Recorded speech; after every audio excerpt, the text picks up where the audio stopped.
What up, Ninja Clan, and welcome back to my YouTube channel. I am, as always, your host, the Atomic Ninja G, and today we are playing round 3 of a series that I like to call The Gauntlet.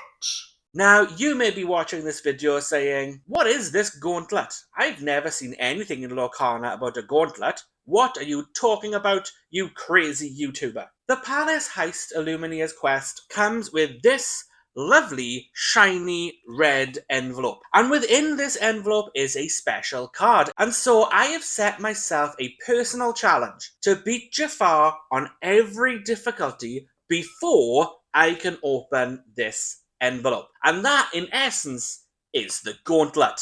Now, mechanically, the game still works exactly the same. We've not changed any of the rules or anything like that. However, I have added 3 conditions to be able to complete the gauntlet. And those conditions are, firstly, I have to beat Jafar on every level before I can move on to the next. Secondly, if I lose against Jafar, I stay on the level that I'm on. And thirdly, if I change even one card in my deck, I have to go all the way back to the beginning and start from easy. So in today's video, we're on the hard battleground, the Crown Chamber. Jafar has 2 abilities on hard. Firstly, Jafar begins the game with Ink Mode in play. And secondly, all of Jafar's locations gain Resist 1. However, I do have some Illumineer abilities to help me along my way. So I can spend 1 law and the chosen character gets +2 strength this turn. That's cool. I can spend 2 law so that each Illumineer pays 1 ink less for the next character they play this turn. And I can pay 3 law so that each Illumineer puts the top card of their deck into their inkwell face down and exerted. Also, as a side note, in the description below is a full deck list of what's in this deck. So if you guys want to check that out, go down to the description below. Alright, well that's enough waffling from me. I'm going to go get his ink mode, put it in the location slot. I'm going to draw and mulligan, and I'll meet you guys right back here for turn 1 of round 3 of The Gauntlet. Okay, so normally I don't do this, but I just have to show you guys. My opening hand is 1 Hideaway, which gets rid of locations. There's a Winnie the Pooh that allows me to put things in the inkwell. I've got 2 Peter Pans, which is the linchpin of this deck, and 3 Diablo. That is after mulliganing my opening hand. I don't know how I'm going to do this, because I need to keep all of these and kind of don't want to ink those. But I'm going to have to draw for turn. But yeah, that's my opening hand. That's insane. Okay, back to the game. Okay, so as per rules of the Illumineer's quest, Jafar always goes first. He's going to ready, nothing to ready. He's going to set, so he's going to gain 2 law for the Reforged Crown. He's then going to resolve the row, and then he's going to draw 2 cards. So here we go, 1 and 2. His inkwell works differently to the player's inkwell. With the player, you spend what you have to play your cards. With Jafar's inkwell, he doesn't do that. If he can't pay for something, it goes in the inkwell. And as long as he has enough cards in the inkwell to play cards in his hand, then he can. So here we go. Then he reveals his cards. So his first card is a 5-cost Abu. Has no ink, therefore it just goes straight in. And his second card is a 2-cost Royal Armory, which also just goes to the inkwell, which is fantastic. The more locations we can get in the inkwell, the better. That is everything Jafar can do, so I will ready, set, and draw for turn. It's not a much better card. I have a horrible amount of uninkables in my hand. I've just drawn a Hidden Inkcaster, which is great, because it is going to help, but it's not good because I can't ink it. So I am going to have to, I think, ink Winnie the Pooh, because I think Hideaway is far too important, and then pass my turn. Jafar will ready. He will set, gaining 2 more law for the crown. He will resolve his row, and he will draw 2 cards. So these first couple rounds go in really, really quick. 2 ink in the inkwell. It's a 3-cost Palace Guard, which takes back the crown. That's going to go in there. And then his second card is a 6-cost Hourglass. Jafar deals 1 damage to each opposing character. This is a great item to be in the inkwell. It's a horrible item because it doesn't actually go away, whereas all of his other items banish themselves. So I'm glad that one's in there. That is everything Jafar can do. So now it's back over to me. I'm going to ready, set, and draw. And I'm going to ink the Great Stone Dragon. And I'll spend those two to play the Hidden Inkcaster. So when I play this item, I draw a card, and all cards in your hand count as having the inkable symbol. That is my turn, so it's back to Jafar. Again, he's going to ready nothing. He's going to set, gaining 2 lore. He's going to resolve the row, and then draw 2 cards. So we go 1 and 2. He's got 4 in the inkwell. Oh, awesome. Although, Jafar returns all opposing exerted characters to the Illumineer's hand would actually be great right now, because it would do nothing. But never mind. It's going to the inkwell. He's got 5 in the inkwell now, and he's playing a Hall of Mirrors, which is a 8 willpower, gains 2 lore, and opposing characters can't quest. Ooh, that's nasty. That is very nasty. It's got 8 willpower, but resist 1. So I'm going to have to do 9 damage to take it out. And I need to get rid of both those locations before I can take the crown. So it is over to me. I'm going to ready, set, and draw. Now, as much as I would love to play Diablo this turn, I don't think that is probably the best move. So what I'm going to do is I'm going to ink Pegasus. I'm going to spend 1, and I'm going to play a Flynn Ryder. Now, I don't have the big Flynn yet, but hopefully he's going to survive long enough so if I do draw the big Flynn, then I can just shift him straight on top on quest 4. And then I'm going to spend 2, and I'm going to play Hideaway. So you put chosen item or location into its player's inkwell, face down and exerted. I'm going to use that to get rid of Hall of Illusion, just because it's going to get him 2 lower turn. And that right now is too much. So at least Inkmote doesn't gain him any lore. So get rid of that. So he's now got 1, 2, 3, 4, 5, 6 ink in play. I've got 3. It does mean that next turn I can play a Diablo, providing nothing bad happens. But I'm not going to lie, guys, I do feel like I'm a bit on the back foot at the moment. That is everything I can do, so it's over to Jafar. Okay, so Jafar's going to ready, he's going to set, he's going to resolve the row, which he can't because he has nothing there, and then he's going to draw 2 cards. So you go 1 and 2, I think we said 6, right? 1, 2, 3, 4, 5, 6 ink in the inkwell. 1 more ink, and he will be able to pay for everything in his deck. And it's only round 3. Oh, there we go. So he can't play for this one because it's a 7 cost. It does go into his inkwell, which means he can pay for everything in his deck. Now, unless he has abilities, which he does have some, that send cards to his inkwell, he will stay on 7 for quite a while. It's round 3, and he's already on 7. That's horrible. Next card is a 1 cost Basil. There we go. Old Bazza. Alright, that is everything he can do, so it's over to me. I'm going to ready, set, and draw. I will ink another Pegasus, which is not really something I want to do, but I have to do, I think. I'm going to spend 3, and we're going to start this card draw train. We're going to play a Diablo, 2/2, shift, discard an action card, has evasive, and during each opponent's turn, whenever they draw a card while this card is exerted, you may draw a card. I am then going to use Flynn Ryder, and he's going to quest, because he can't challenge Inkmote because it's got resist 1, so he'll do 0 damage. So he may as well just quest. And that'll be my turn. Okay, so Jafar's going to ready. He's going to set, which takes him to 10 lore. He is a quarter of the way to winning. He's then going to resolve the row, which means he's going to quest for 1 with Basil. Now, if Jafar gets to 20 lore, he's going to draw an extra card a turn, which when I've got Diablo on the field, I don't feel so bad about. But the fact he's already 10 lore ahead of me does make me very, very nervous. Unfortunately, Diablo's not going to take effect right now, so he is going to draw 2 cards. Oh. He's going to try and draw 3, but he's not. There we go. Okay, so we've got 7 in the inkwell.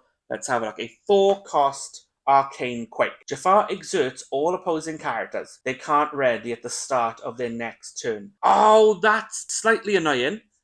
Because if he drew and revealed straight away, I'd get a card for that. But, yeah. Alright, no end. That's fine. So they can't ready.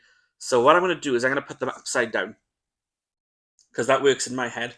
And then this one is a 5-cost Monumental Scarab. Now this one I don't mind so much because I can get rid of that. It's 8/8, quest for 2. Secret Vulnerability. During the Illumineer's turn, they may pay 3 ink each to banish this character.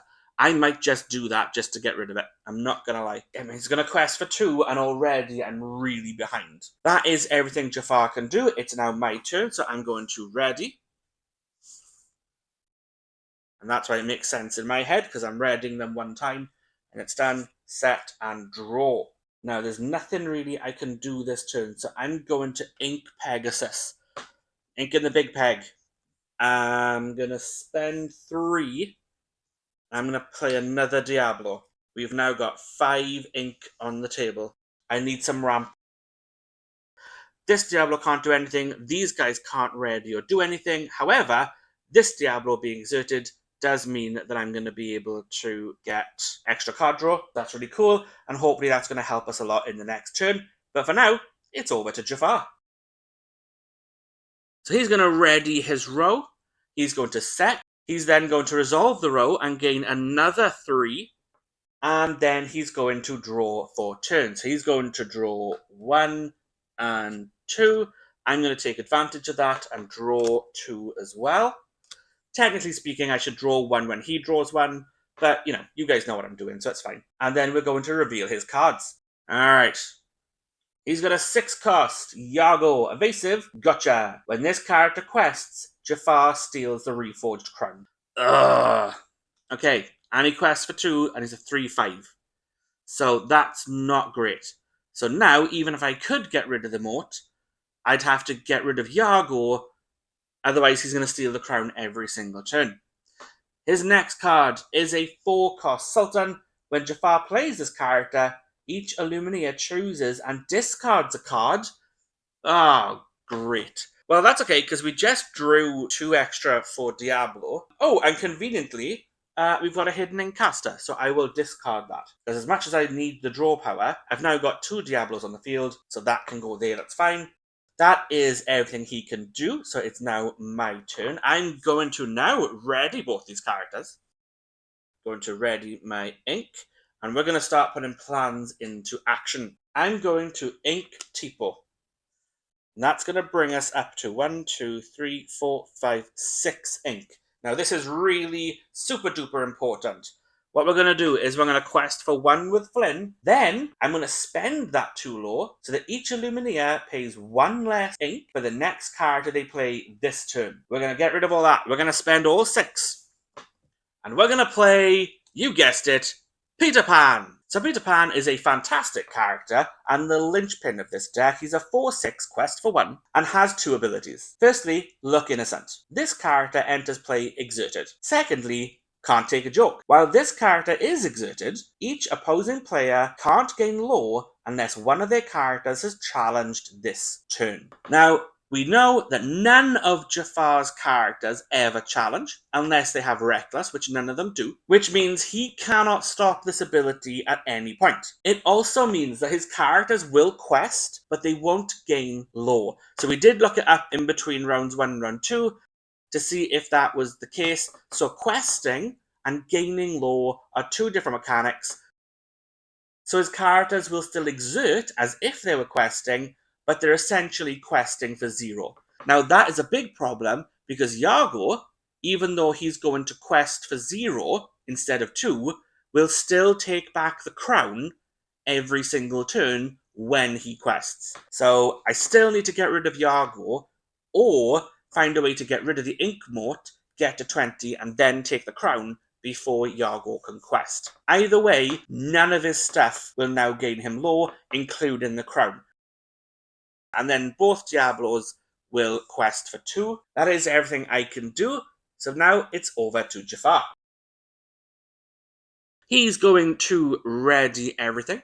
He's going to set, which means he would gain lore from things that let him gain lore, like the crown and locations, but he can't, because Pan is in play. And then he's going to resolve the row. So he will quest for 0, 0, 0, take back the crown, if I had it, and 0. And then he's going to draw for turn. So he's going to draw 1, And I'm going to take 2, 1 for each Diablo, and then he's going to draw 2, and I will take another 2. I love these cards. Now we know he's got enough for everything in his deck, so let's have a look and see what damage he's going to do. It's a 6-cost Crystal Gate. It's got Ward, it's gaining 2 low, and it's got a willpower of 10 with Resist 1. Ugh. Alright, so we have to deal with both of those now, and we've got a 5-cost Genie. When Jafar plays this character, if each Illumineer has an exerted character in play, he gains 3 low, except he doesn't because Pan is on the board.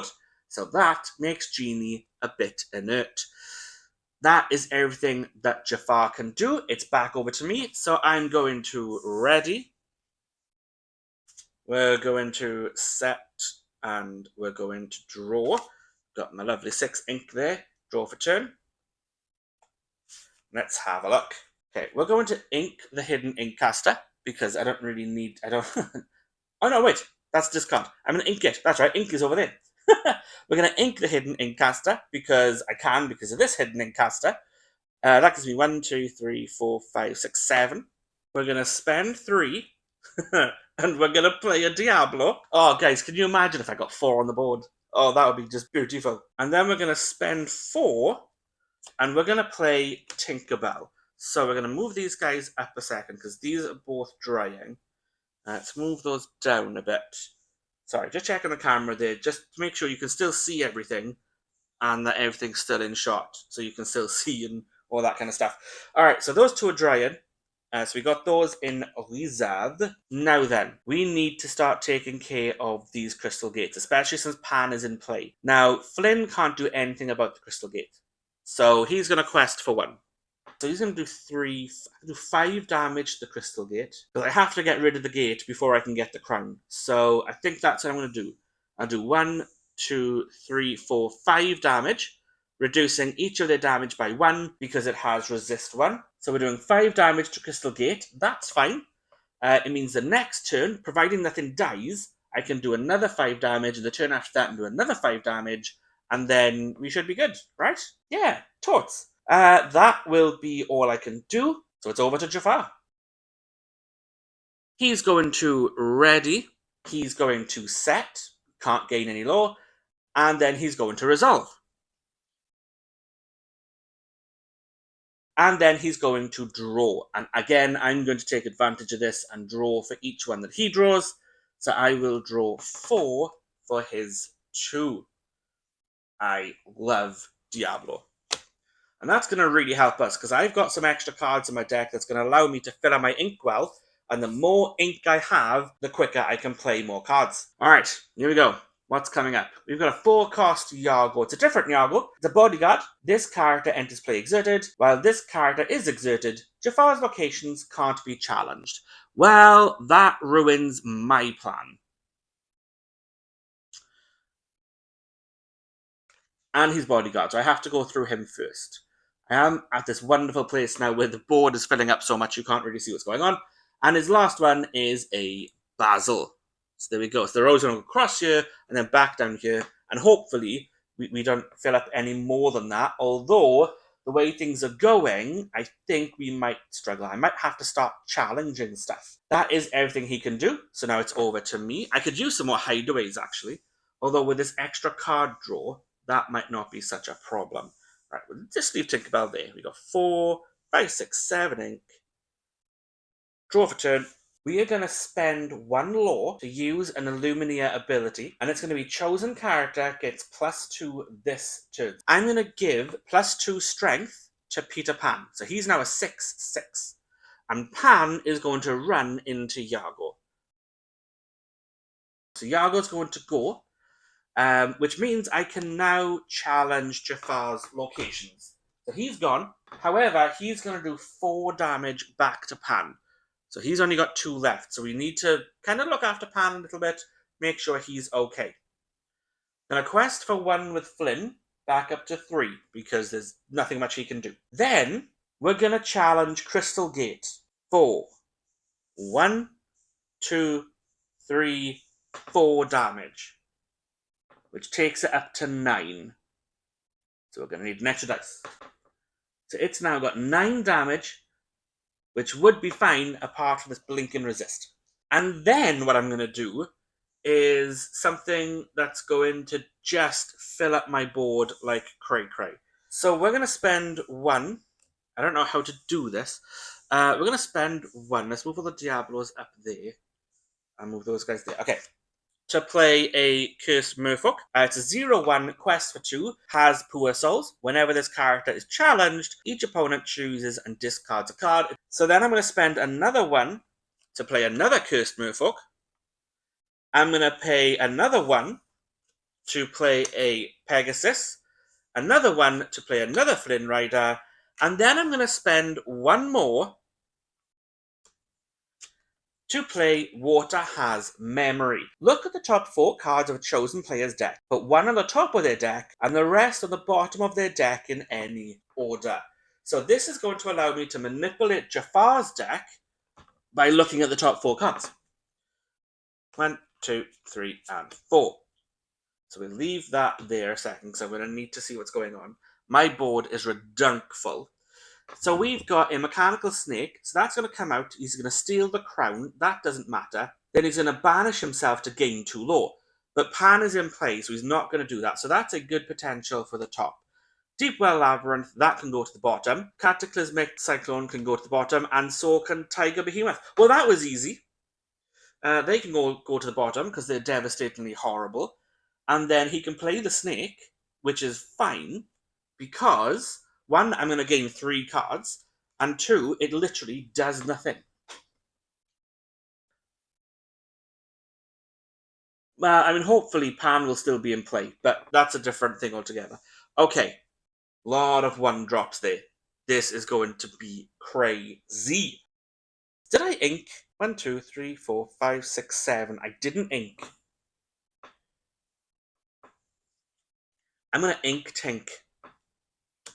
And then I'm going to spend those 3, and I'm going to play Great Stone Dragon. So Great Stone Dragon comes in exerted because of a sleep, and then it has Awaken. Exert, put a character card from your discard into your inkwell, face down and exerted. Now, I'm not going to lie to you, I'm totally expecting Jafar to pull some shenanigans right now to get rid of a bunch of my characters. Right now, it's over to Jafar.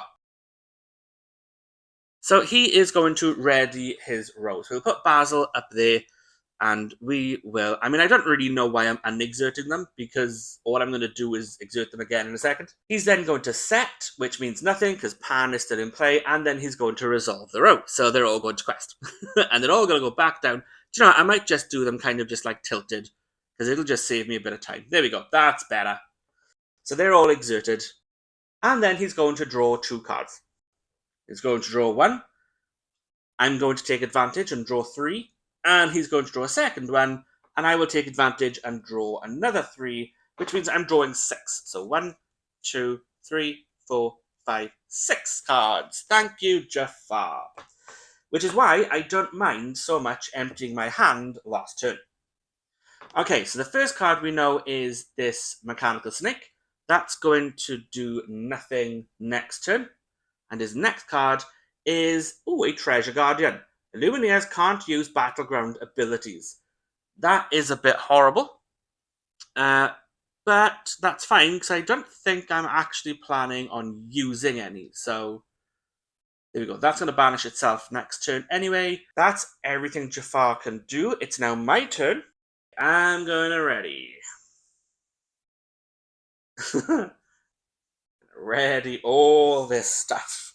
This is insane. Also, by the way, while I'm doing this, I did try playing this against a real person the other day. Does not work against people. This deck only works against Jafar. Real people take this out super easy. Okay, drawing for turn. So I'm going to ink Tipo. It's going to bring me to 9 ink. I wonder, do I actually have any characters? No, I don't. Okay.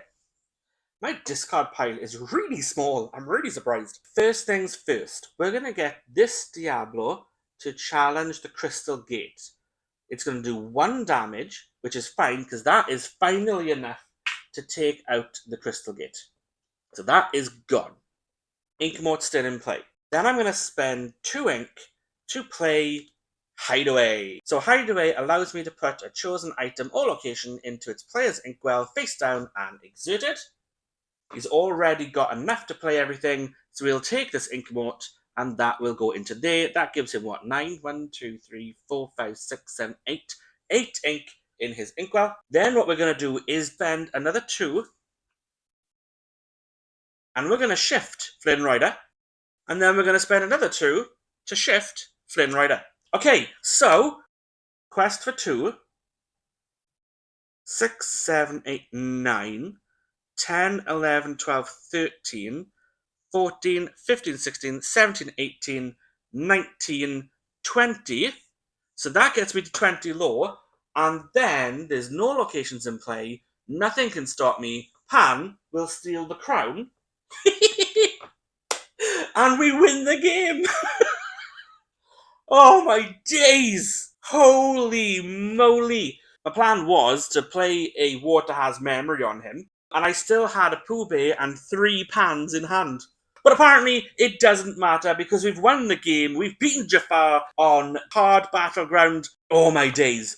These 3 Diablos on the field, just amazing. So guys, if you enjoyed that game as much as I did, do me a favour, click that like button, click that share button and turn on your notification bell so you don't miss the next game against Jafar, which will be on extreme difficulty. Full alert, it will be the epic battle to see if I finally get to open this packet with the magical card inside. So turn on that notification bell so you don't miss the next game. And while you're down there clicking buttons and leaving comments, do me a favour. If you're not a subscriber, click that subscribe button because I've got a goal to get to 500 subscribers this year and we are really, really, really close. Doesn't cost you anything, but it means the world to me. I would also like to give a shout out to Stu, Alana, Tony and Jordan for lending me some cards to allow me to put this deck together.